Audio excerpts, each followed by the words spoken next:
आसिफ बड़ा न्यायकारी, मैं राजा भी राजी, सुखी जनता सारी। मैं राजा भी राजी, सुखी जनता सारी। सुसंस्कारों की जो सेना सजग हो, तो दुर्गुण के दुश्मन से धोखा न खाए।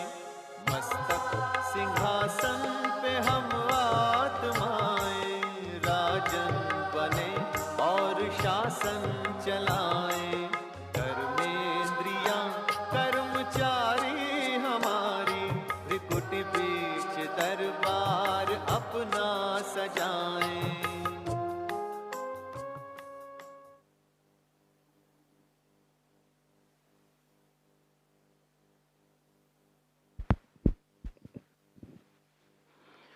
Om Shanti. So for today's session on Secrets of Resilience, we have with us a very, very sweet Jayanti Benji, who's the additional administrative head of Brahma Kumaris and also the director of the services and activities in UK and the Middle East. And that's very little what I'm saying, but Jayanti Ben takes on so many responsibilities and continues to fly, giving the message of the light and might of knowledge and also the power of yoga to so many souls and bringing benefit to so many souls all over the world. Jayanti Benji actively travels and continues to spread the message of how knowledge can help in our practical life. For us, Jayanti Ben is our sweet angel who keeps flying and spreading the power of God's love to everyone. So it is our pleasure and fortune to have her with us. So thank you, Jayanti Benji.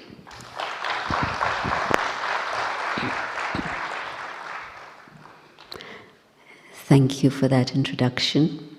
I'm not sure that I fulfill all the things that she mentioned, but it's lovely to be here, and I'm sure you're enjoying the atmosphere of Gyan Sarovar. Yes? Yes? It's perfect timing in terms of climate, that it's not hot, it's not cold, it's just perfect, just right. So the organizing team chose a very good time for all of you to be here. In terms of resilience, my approach is going to be a spiritual one, which is what you would expect in this place. But I do believe that whatever people out there teach in terms of resilience, and there's a lot of workshops that happen, I know that it all depends on what's going on inside of you.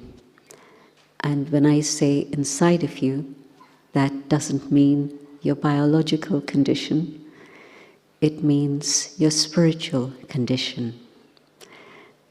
You've seen how, just to give you a couple of examples on the physical level, you saw how when COVID came, everybody was very concerned, naturally, but also we saw how where immunity was low, then they were able to get caught by the virus.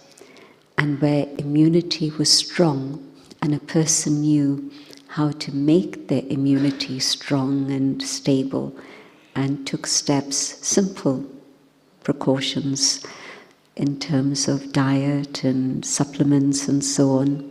Supplements from the kitchen cabinet, not even from a pharmacy, but things that are there available in the kitchen. So some people were able to resist the virus. The virus was around everywhere and highly infectious at times. But if you had your own resistance power, your immunity, you were able to have resilience. Or even if COVID did come, it came in a very mild form and it didn't impact your life. And for some people, when it came in a deathly way, or it came as long-term COVID, which we didn't even know about at the time, but we saw the results later. So depending on the immunity of the individual, the atmosphere was the same everywhere, but each one's response was different. Resilience is a little bit like that. And I don't mean physical immunity, but I mean the spiritual capacity of the individual. And why we teach meditation and practice meditation here is so that then we can build up our own inner capacity.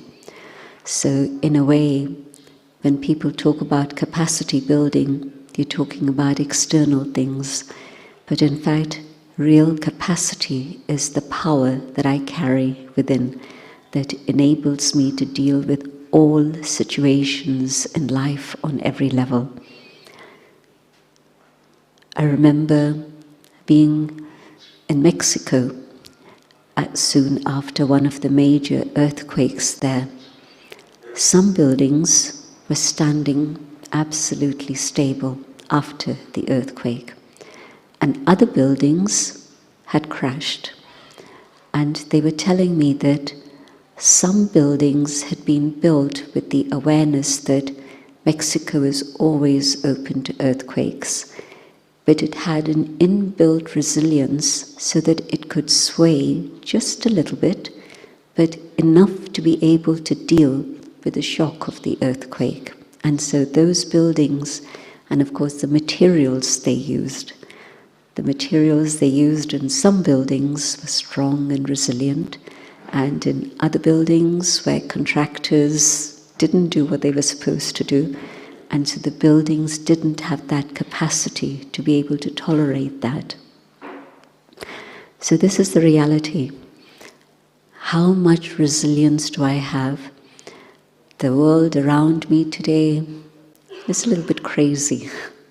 I don't need to list you all the crazy things that are going on in the world out there. You know more about it than I do, probably. And yet, even within this very negatively charged atmosphere, do you agree? It's a very negatively charged atmosphere out there. Who agrees? And those who didn't put up their hands, think about it, and I'm sure you'll agree.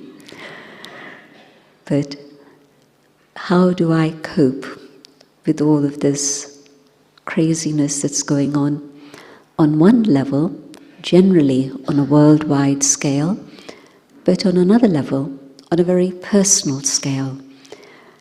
In the last few days, I've heard two stories about, and they both happen to be women, but two women who are having trouble at work.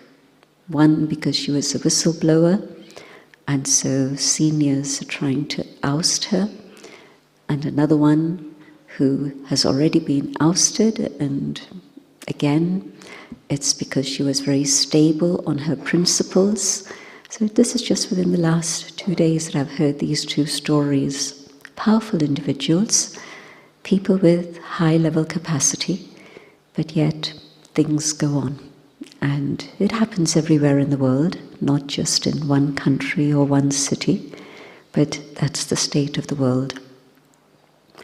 So I need to have a lot of inner resilience to be able to cope with all of these things that are going on. And who knows what more lies ahead. And so far I've mentioned earthquakes and people's responses to situations, but climate change is a big one. I don't know how many of you read the details that are published on websites or in articles or in the press, but the latest report from the IPCC, the international governmental body, tells us that things are getting worse, and there's very little chance that we can reach a stable state of climate temperature increase up to 1.5 Celsius. We're headed towards 2 Celsius. and I don't know whether you know the repercussions of that. All the coastal cities around our wonderful country are in danger. And I'm not talking about 50 years from now, 5 years from now, 10 years from now. The speed with which things are happening is beyond what the climate scientists had spoken about.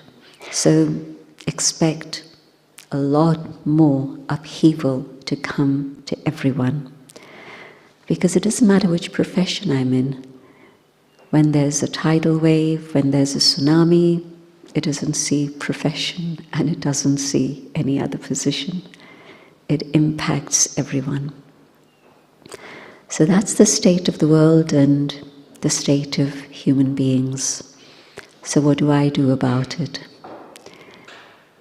I can't stop the earthquakes or the tsunamis at the present moment.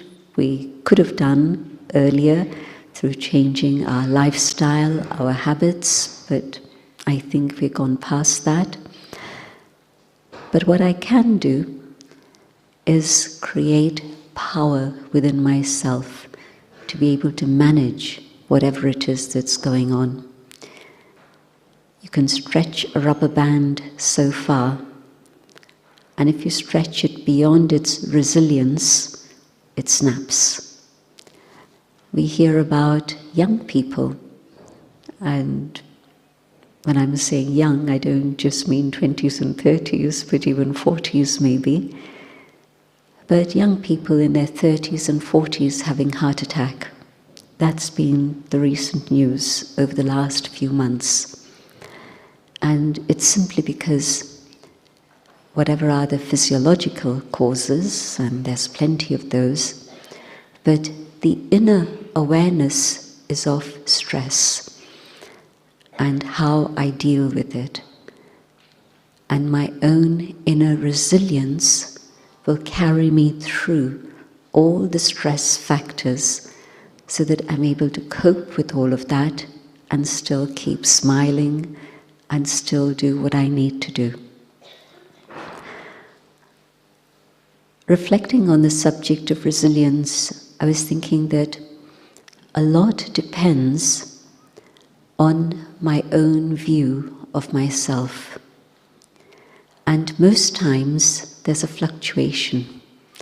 There's a superiority complex or an inferiority complex. And the same person goes through both.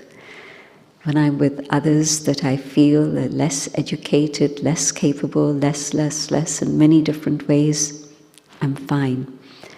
But when I come in contact with those who are more, or I perceive them to be more in terms of background in finance and power in position, all sorts of things.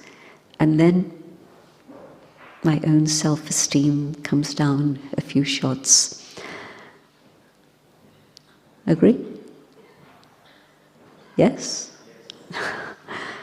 And where I have low self-esteem, and the whole question of identity and the identity crisis that the world is going through is a huge, huge one.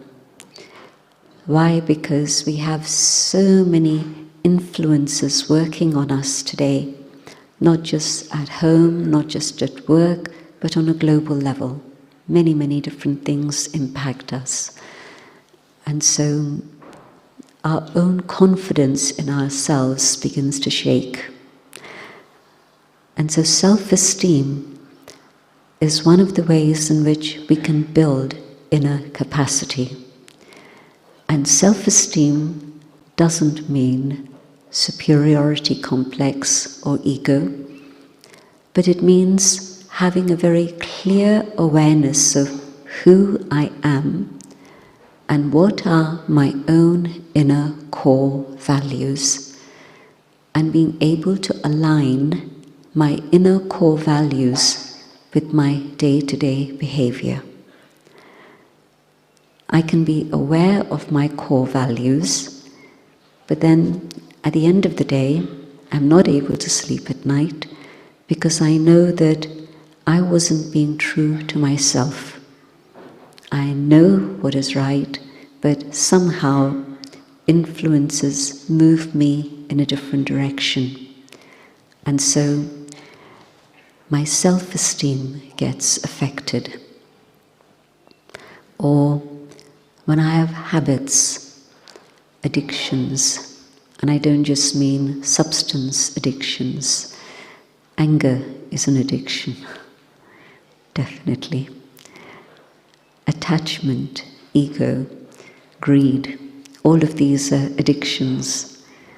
And so the world today is very much in a pattern of addictive behavior.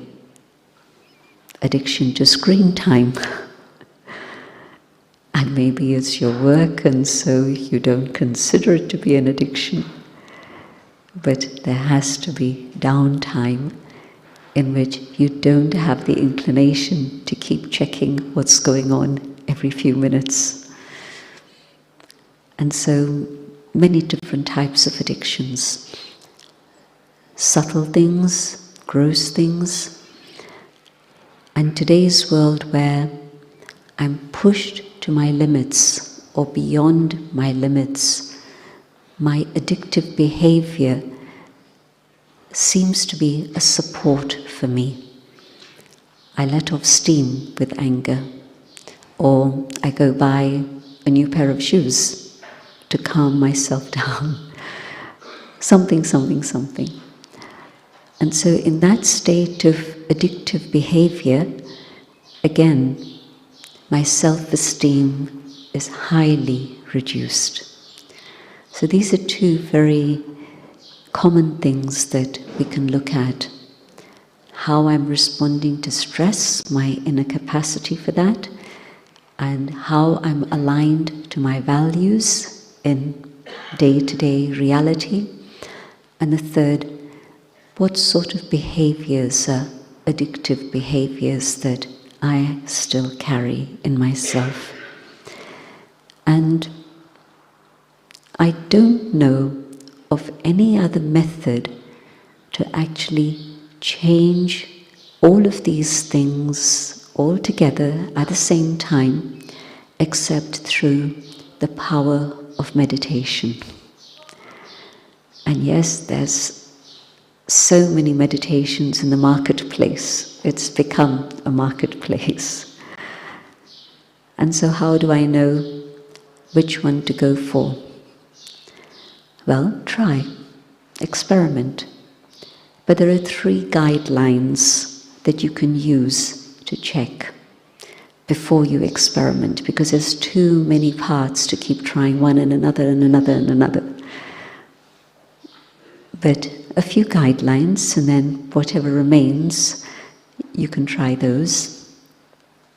1, if there's a place that says, just believe, without offering you any answers to your questions, whoa, stay away.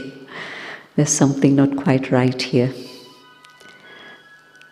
And the second, if there's a personality cult, if everything revolves around a human being, it's not something that I would go for. Why? Because a human being can only offer temporary support and help, no more than that.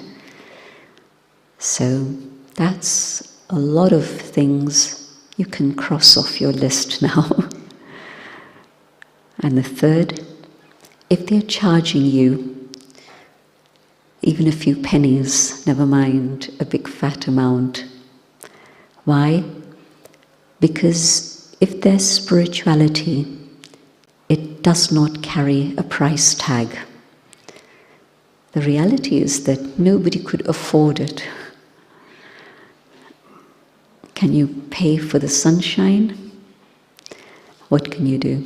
How much can you pay? During COVID times, there was an interesting story that went viral, and it was from Spain. and the daughter of the person who was one of the main people in Santander. And she wrote how her father had COVID, and it was only at that time he realized how valuable breath is and how valuable air is. And the condition was such that there were oxygen cylinders available at that point. Later on, there was a crisis, but not at that time. It was right in the early days of COVID. And she said that my father said in his last few moments, I had no idea that my wealth could not buy me breath. So, sunshine, spirituality, it's available, and it's available for all, and it's available freely for everyone. So, 3 factors that you can use to see which type of meditation you want to experiment with.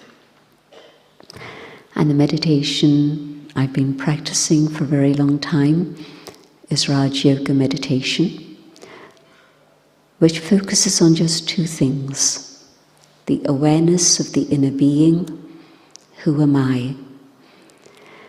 And from the things I've shared already and the things that you've been hearing since you came here, there's a big difference between whatever it is that I need for the physical survival of this and the well-being of this, the body, but there's a whole different area that I need to look at in terms of the inner being, whether I call it soul or spirit or being or light, whatever name.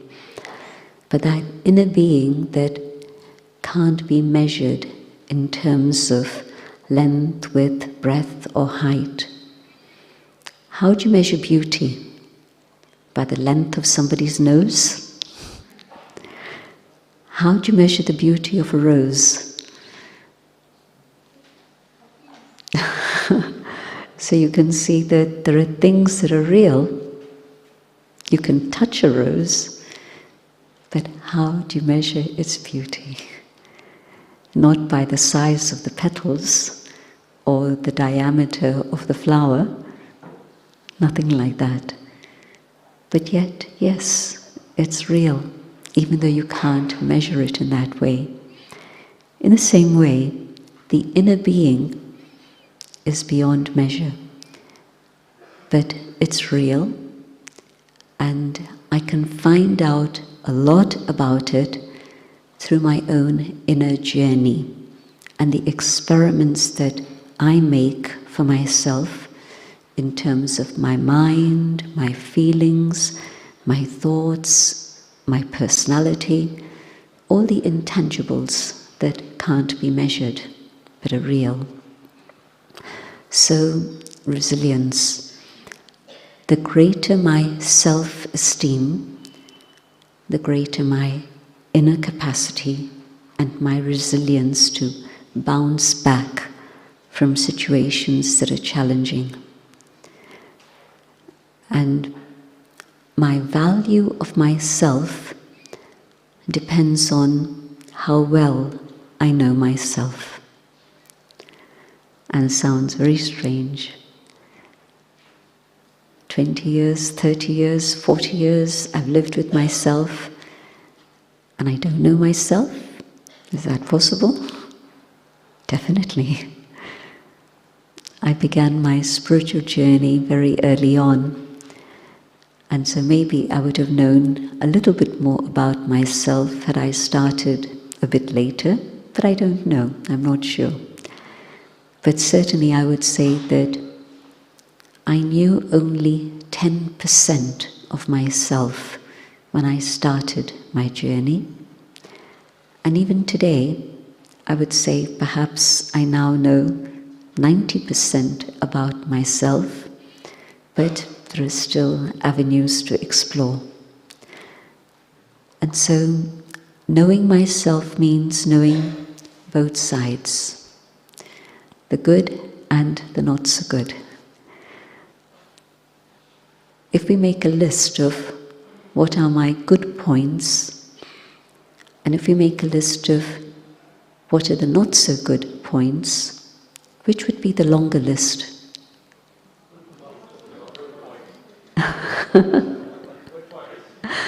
The good points. Okay, well that's good. But most people usually tend to know the negative side.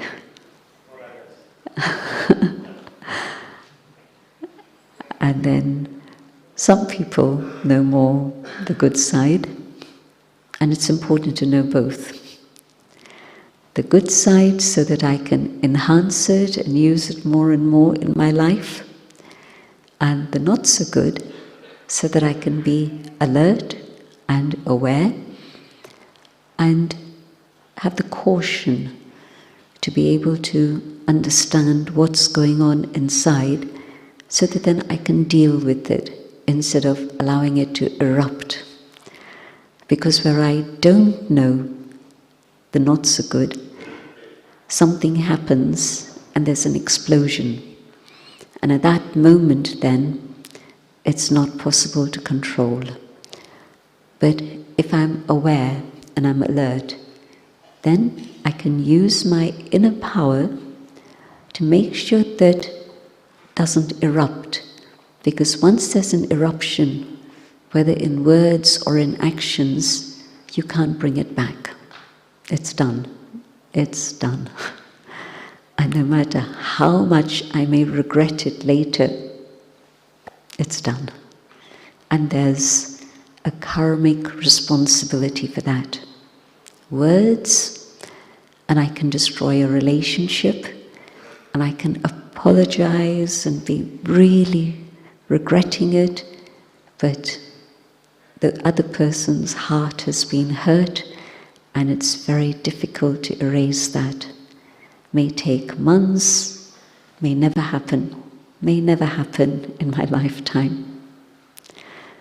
Actions, there's an indelible imprint left through the actions that I perform, both internally, because I've now created a pattern of behavior, with words also, but especially with actions.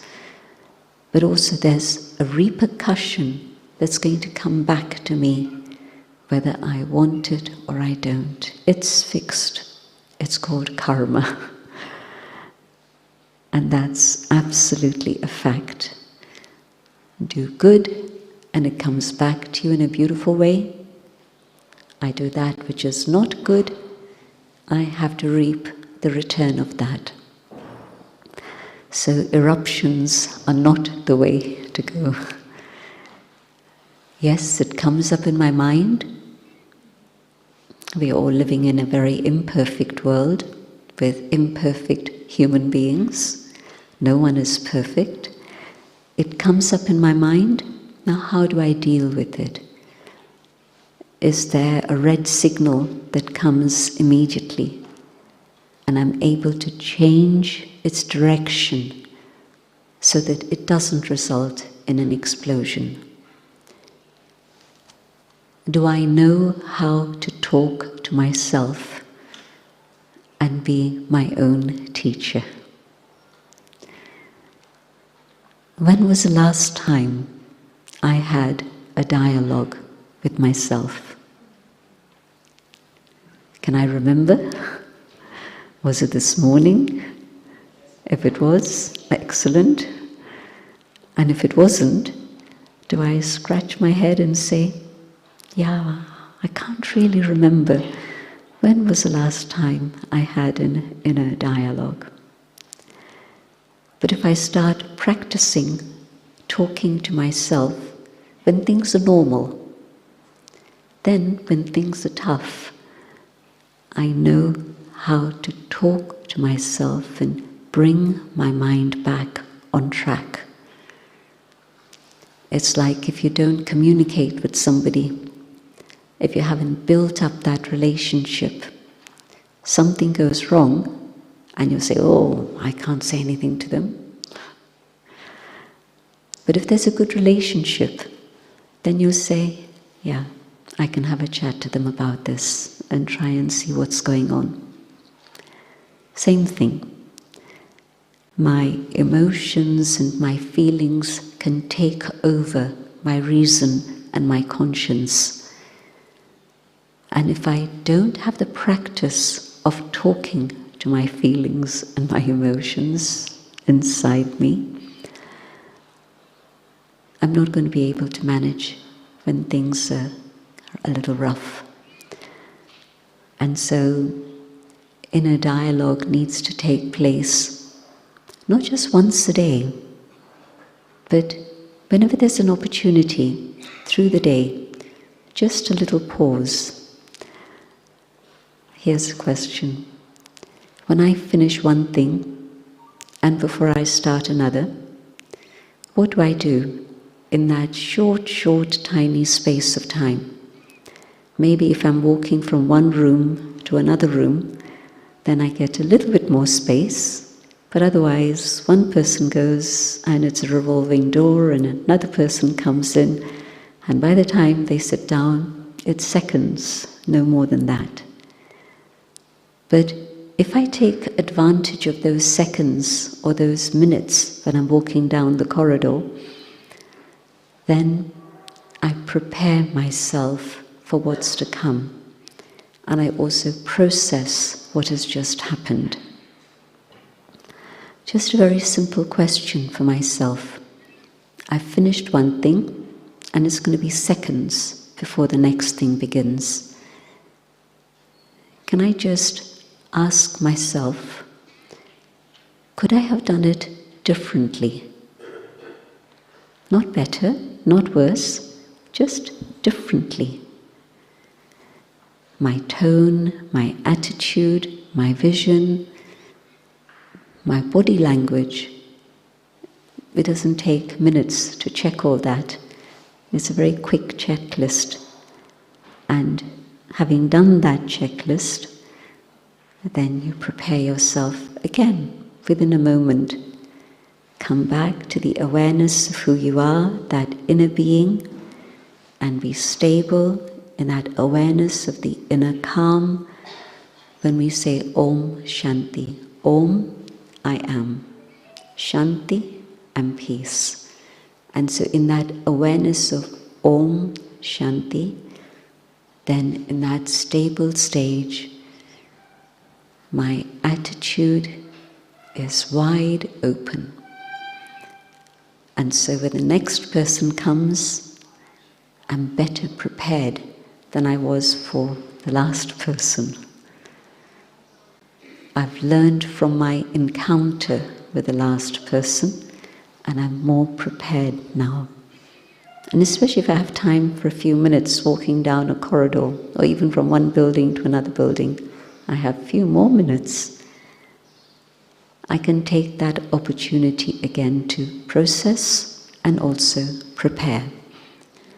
But very often what we do is look at our mobiles and check, were there any messages? What is it that I need to see? And so those few precious moments get lost. Because people know I'm at work, they're not expecting an instant reply. And if it's a work reply, then yes, I know what's going on and I'm on top of it. But those moments of preparation that come in a very natural way, I'm not saying stop, I need to prepare, but I'm taking the opportunity as it comes. So resilience means self-esteem, which comes by knowing myself, and knowing myself comes through dialogue with myself. Just as getting to know you. I might have whatever impression I have of you, but then it's by speaking together that we get to know each other. And so the inner dialogue, why did I say this? What was behind it? What was the feeling that made me say this? You'll discover how to converse with yourself as you go along. But these are just a few starting points, just to be able to see more and more what's going on. But also then the checking of, am I aligned to my inner values? Am I aligned to my inner values? And if I'm not, what am I going to do about it? Am I going to say that, well, for the sake of money, it doesn't matter if I know that things are not right, but I continue to collaborate with that? Or maybe, yes, it's a big question, an existential question. Do I keep my job or do I follow my conscience? Might be as serious as that. But I just have to see, what is it that I'm comfortable with? What is it that I'm doing? And so, knowing myself and my inner core values, aligning myself to that means I'm increasing my inner capacity and my resilience. So things will come my way. They won't stop. They'll carry on. But the more I have self-esteem, the more I can absorb all of that and not let it impact my own inner state. Simple example. I get very stressed at work because I'm not managing. Stress is not a sign of importance. Sometimes people think, well, the more important you are, well, the more stressed you're going to become. Not true. Not true at all. The greater my inner capacity and my inner resilience, the less I'll get stressed. Because my capacity has increased. I'm managing things. And I have the capacity to juggle with many balls at the same time. And I don't have inner capacity, I'm going to let the balls drop one by one by one. But I end up being stressed and I get home. What happens then? The people I love the most are the ones I hurt the most, because it's a safe environment. But I'm expecting them to absorb my stress and have them deal with it. And of course it's damaging for children, it's damaging for my partner, and it's not a healthy environment for anyone. And so can I find ways to deal with my stress so that then when I close the door, I've left that behind. That's not being irresponsible. That's making sure that I'm able to keep boundaries and I don't allow the things that cause me stress at work to come back with me into my home. If I bring that stress back into my home, the next thing that's going to happen is a breakdown in relationships. And that's going to cause me more stress. And that's not just going to cause me more stress, it's actually going to lead to a situation that's irreversible. And so my stress is my responsibility, not the responsibility of those who created stressful situations. It's how I respond to them and to the situations. That's not a big burden, because you deal with things as you go along. You learn to manage. And each day you meditate, even just a few minutes at a time, increase the ratio of that every day, every week, however it is you can manage. And what will happen is that your capacity is growing, your resilience is growing, and today you're able to deal with things differently than you did a week ago, 2 weeks ago, definitely. It's not a quick fix, but definitely the changes that happen definitely. The changes that happen quite rapidly. It's not a question of meditating for a year and then seeing the results. No, you meditate a bit at a time, and you see the results coming through very soon. For some faster than for others, that's also true. But it just means, well, how sincere am I in what I'm doing? And to actually have the faith in the self. Resilience has a lot to do, not just with self-esteem. Well, self-esteem is a big subject. But that faith in the self, that yes, that goodness is going to shine through, and also faith in my own decision-making.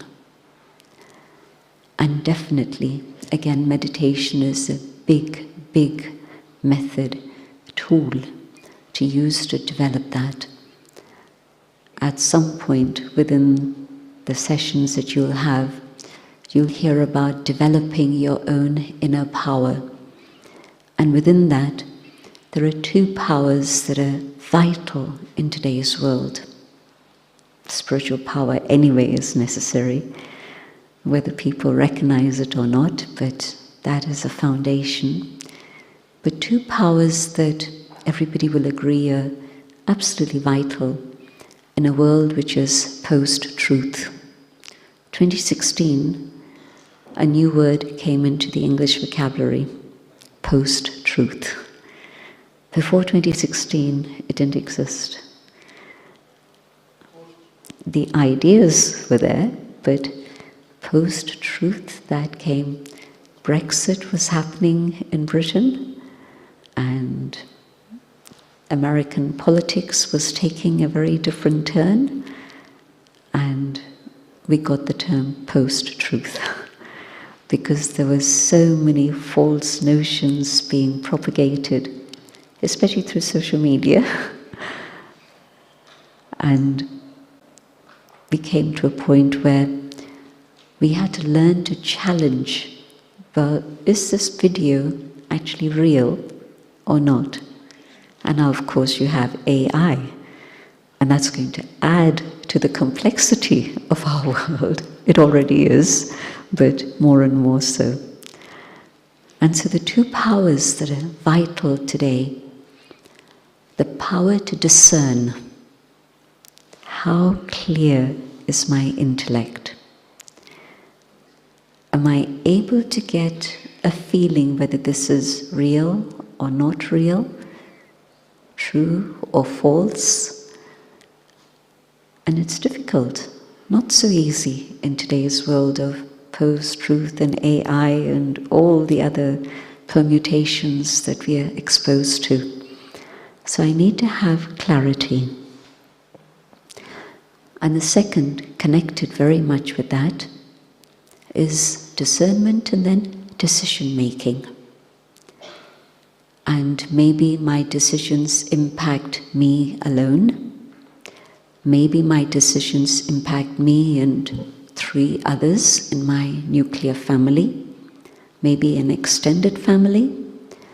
Maybe they're decisions that impact 500 people in the company that I'm working for. Maybe my decisions impact 5,000 people. So decision-making is important. Even if it's just for myself, me alone. Well, my whole life is at stake. At certain points, there are decisions that we make that determine the future course of my life, but also then further and further and further. And the clarity that comes with meditation is that you're able to see what is negative, what is wasteful, what is ordinary and what is extraordinary and what is elevated. Now, I know that there's positive thinking courses that are run across the world in many, many places. But the capacity to actually not just know between positive and negative, but what is waste? And a lot of our time and energy goes in waste. And if I learn to cut out the waste in my inner world, there's more likelihood of coming to clarity. But even ordinary, well, if I want my life to be mundane and ordinary, that's fine, that's my choice. But it doesn't have to be. It doesn't have to be mundane and ordinary. It can be extraordinary and unique. And it's not the role that you play at work. Sometimes it may be. But it's not the position or the designation that's on your table or outside the door.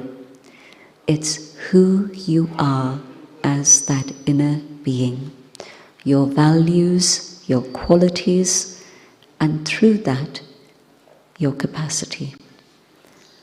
And so, developing my inner muscles. Some of you have time for workouts, some of you don't. And those of you who do workouts, you know that a little bit of practice, your capacity grows, your muscles grow strength, they develop. And so the more I develop my inner muscles, the stronger I can be. And so just increasing that time for meditation. And if I can increase the clarity of my thinking so that I can discern more clearly what are the factors and the energies at work in this situation, probably the better my decision.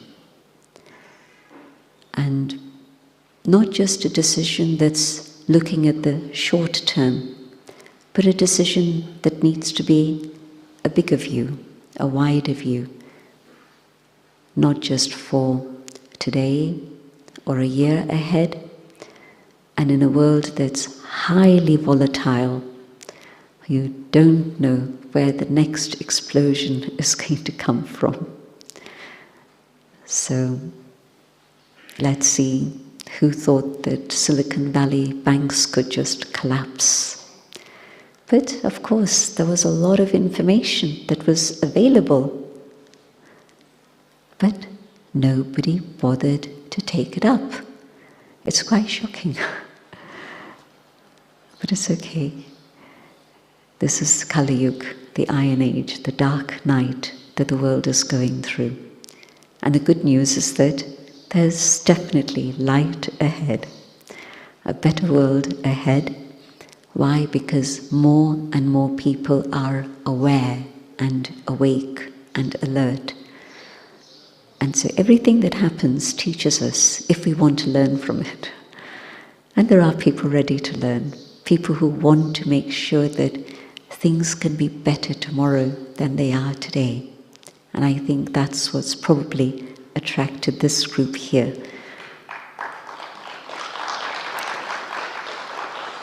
I'm sure you would not have given X days of your free time to come here if you were of ordinary stature. But each one of you, extraordinary, and you just have to enhance that further and further.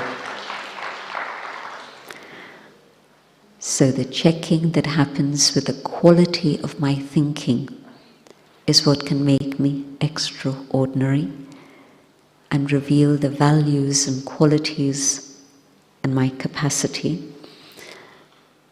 And that is what creates resilience.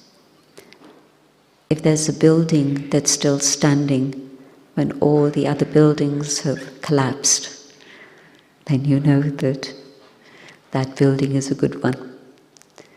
And so when things are collapsing around you, in a little way or a big way, and you're still able to hold on to your inner peace and inner truth, then it's very clear that this is a person who doesn't take help, but is able to give help and give support to others. And so you can check your resilience. Am I needy? Am I waiting for cooperation and support from here and there, from family, from home, from work colleagues, from superiors, whatever? Or am I actually able to stand straight and clear and be a support for others around me? So probably there's a few doors there that you can walk through and explore further for yourself. So let's have the last few minutes of our time together experimenting with these ideas of meditation.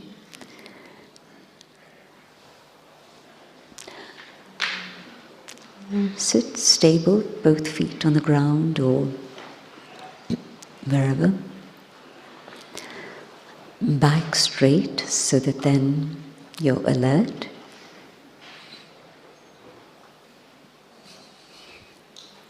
I'll share my own thoughts and invite you to follow these ideas.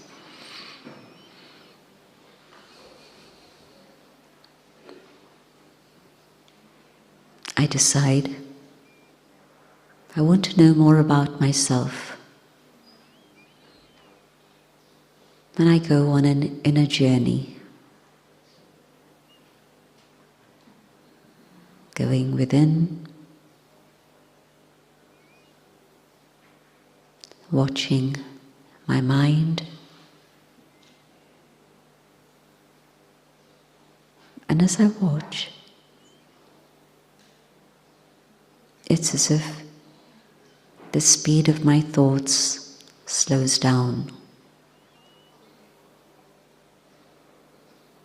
and I can select the thought I would like to explore. The thought of peace.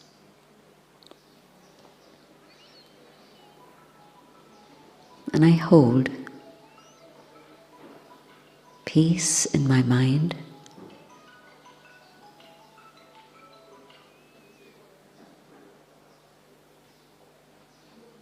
and it begins to feel comfortable and very natural.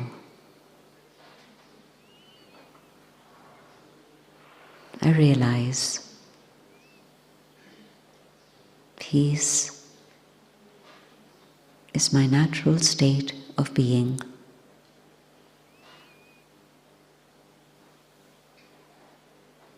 Not passive, but filled with power. Peace that carries strength. Peace that is stable and resilient.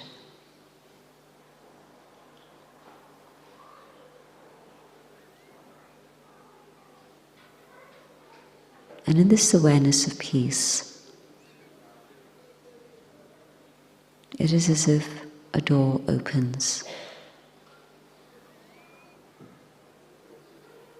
And I discover that within myself, just as I am a being of peace, my natural state is of love. I am a being of love.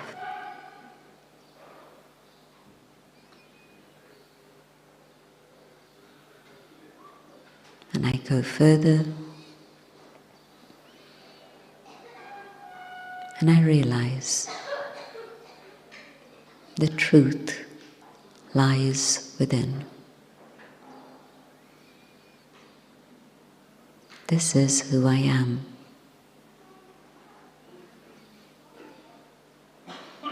A being of peace, a being of love, a being of truth.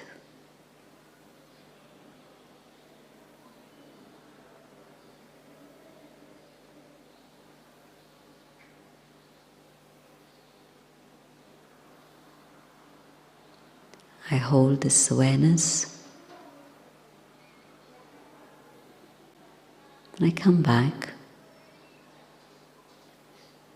to the place and moment here and now.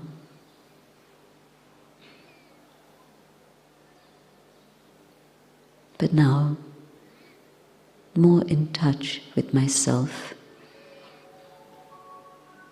Now, in touch with my inner qualities, with my core values.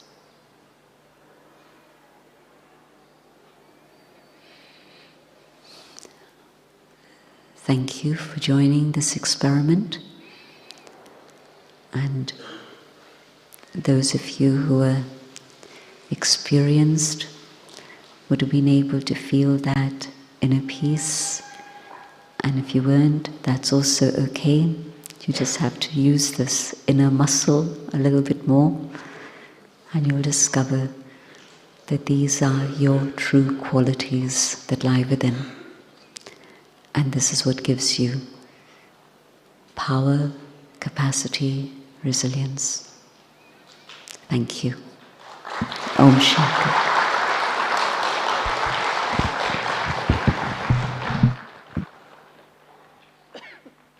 Thank you so much. Thank you for the enlightenment and simple tips, great wisdom spoken so in such a simple way. It seems easy and possible, right? So let's say thank you, and it's also again a promise when we do this. So thank you so much once again.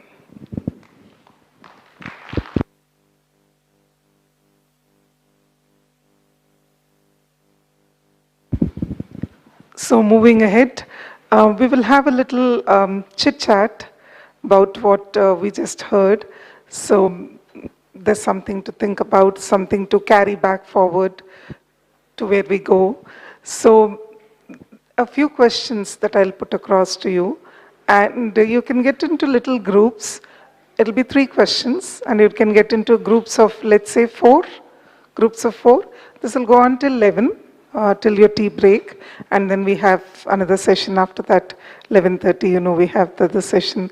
So what you could do is turn around and make groups of 3 or 4, not too big groups because the chairs are not flexible.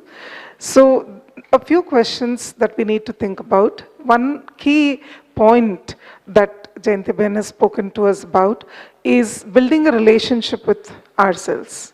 Right? So unless I know myself, I will not be able to build a relationship with myself. So the kind of self-talk we always do is, kind of, "Kya kar rahe ho? Why did you do this? Why did you again talk like that? You thought yesterday that..." The self-talk is hardly positive. Positive is taken for granted and negative is highlighted. नहीं, ऐसा नहीं करना चाहिए. ऐसे कैसे बात कर सकते? कल ही सोचा था, आज फिर से इतना सेशन अटेंड करके फिर भी ऐसे बात कर रहे हो. No, it's always the self-talk is so much of. I mean, how would you build a relationship with someone if you keep talking that way? In a negative way. So we'll take this opportunity here. Once you go back, probably you'll not have the time and energy. It'll again be jumping into what you have to do. So let's get prepared from here. So turn around to the person next to you or the 3 people next to you and talk about what your basic strengths are.